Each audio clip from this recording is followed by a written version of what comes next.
প্রিয় দর্শক, আজকে বিশ্বের সবচেয়ে গুরুত্বপূর্ণ একটা নিউজ আপনাদেরকে আমি দিচ্ছি। আজকে আবারও ইরানের প্রেসিডেন্ট মাসুদ পেজেশকিয়ান এবং সর্বোচ্চ ধর্মীয় নেতা আয়াতুল্লাহ খামেনির উপরে আক্রমণ চালানো হয়েছে। খুব অল্পের জন্য মহান আল্লাহ রাব্বুল আলামিন তাদের দুজনকেই প্রাণে বাঁচিয়েছেন। দর্শক, আমি আমার আগের ভিডিওতে বেশ কয়েকবার বলেছিলাম যে যুদ্ধ আসলে বন্ধ হয়নি, এটা যুদ্ধ কৌশল। ইসরায়েল বুঝে ফেলেছে যে ইরানের সাথে সরাসরি যুদ্ধে যদি ইসরায়েল জড়ায় বা আগের মতো ইসরায়েল যদি আবারও জড়ায়, তাহলে ইসরায়েল বেশি সুবিধা করতে পারবে না। কারণ ইরানের যে মিসাইল ব্যবস্থা রয়েছে, সে মিসাইলে ইসরায়েল ধূলিসাৎ হয়ে যাবে। তাই ইরানের জন্য ইসরায়েলের এখন সবচেয়ে বড় টেকনিক হলো এই যুদ্ধবিরতি। আসলে যুদ্ধবিরতি নয়, ইসরায়েল ইরানে অবস্থিত তাদের এজেন্টকে দিয়ে তন্ন তন্ন করে সমস্ত খবর নিচ্ছে যে আয়াতুল্লাহ আলী খামেনি এবং প্রেসিডেন্ট মাসুদ পেজেশকিয়ান এই দুজনের অবস্থান এবং এরা সহ বর্তমান ইরানের সরকারের এবং প্রতিরক্ষা বাহিনীর যে গুরুত্বপূর্ণ ব্যক্তিগুলি যারা ইসরায়েলের বিরুদ্ধে কাজ করছে, তাদের প্রতিটা ব্যক্তির অবস্থান এবং তাদের কর্মস্থল এবং তারা কোথায় কোথায় যায়, সমস্ত বিষয়গুলি তারা নখদর্পণে আনার জন্যই মূলত এই বিরতি। তারা ইরান থেকে আক্রমণ করবে। ইরানের যে একটা মুনাফিক আছে, মানে একটা মুনাফিক না, সরি, ইরানে অনেকগুলি মুনাফিক আছে। এদেরকে যদি নির্মূল করা না যায়, ইরান সরকার কখনই নিরাপদ নয়।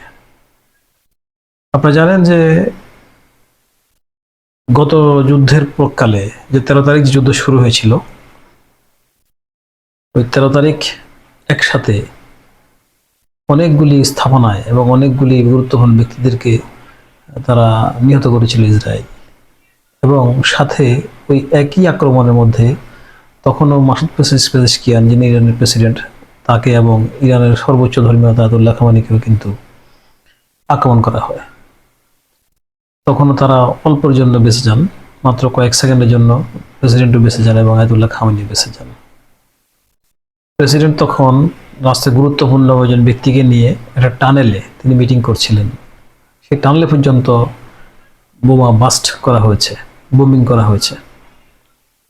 তাহলে আপনারা বুঝেন যে কতটুকু খবর মোসাদ নিয়ে নিয়েছে ইরান থেকে এবং সরকারের কত উচ্চ পর্যায়ে, প্রতিরক্ষা ব্যবস্থাপনার কত উচ্চ পর্যায়ে মোসাদের এজেন্ট রয়েছে ইরানে।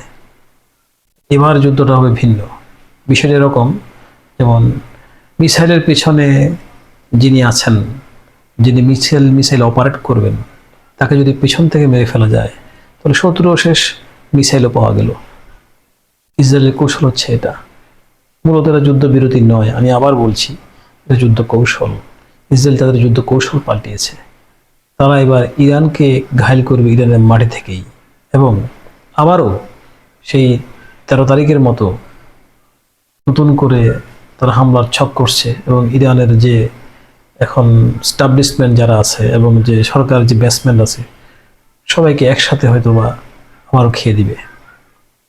আল্লাহ ইরানকে রক্ষা করুন এই ধরনের ধ্বংসযজ্ঞ থেকে, আমরা আল্লাহর কাছে প্রার্থনা করি। পাশাপাশি ইরানের যে সর্বোচ্চ ধর্মীয় আয়াতুল্লাহ খামেনি আছেন, আল্লাহ ওনাকে ওনার আরও ন্যাক হায়াত বৃদ্ধি করে দেন, যাতে মুসলমান জাতির জন্য উনি আরও যেন ওনার অবদান রাখতে পারে। ইরানের যে মুনাফিক, এর চাইতে বড় মুনাফিক পৃথিবীতে এখন খুবই কমই আছে বললে তেমন কোনো সমস্যা হবে না বলে আমি মনে করি। কারণ আর যাই হোক, রাষ্ট্রের এই সমস্ত ব্যক্তিগুলো একদিনে তৈরি হয়নি, দিনে দিনে দিনে দিনে রাষ্ট্র তাদেরকে তৈরি করেছে এবং তাদের অভিজ্ঞতা হয়েছে প্রচুর। এই ব্যক্তিগুলির অবদান শুধু রাষ্ট্রের জন্য নয়, পৃথিবীর জন্য অনেক জরুরি। ধন্যবাদ প্রিয় দর্শক। রীতিমতো আপডেট পেতে আমাদের চ্যানেলে সাবস্ক্রাইব করবেন, আমাদের সাথে পাশে থাকবেন। আসসালামু আলাইকুম ওয়া রাহমাতুল্লাহি ওয়া বারাকাতুহু।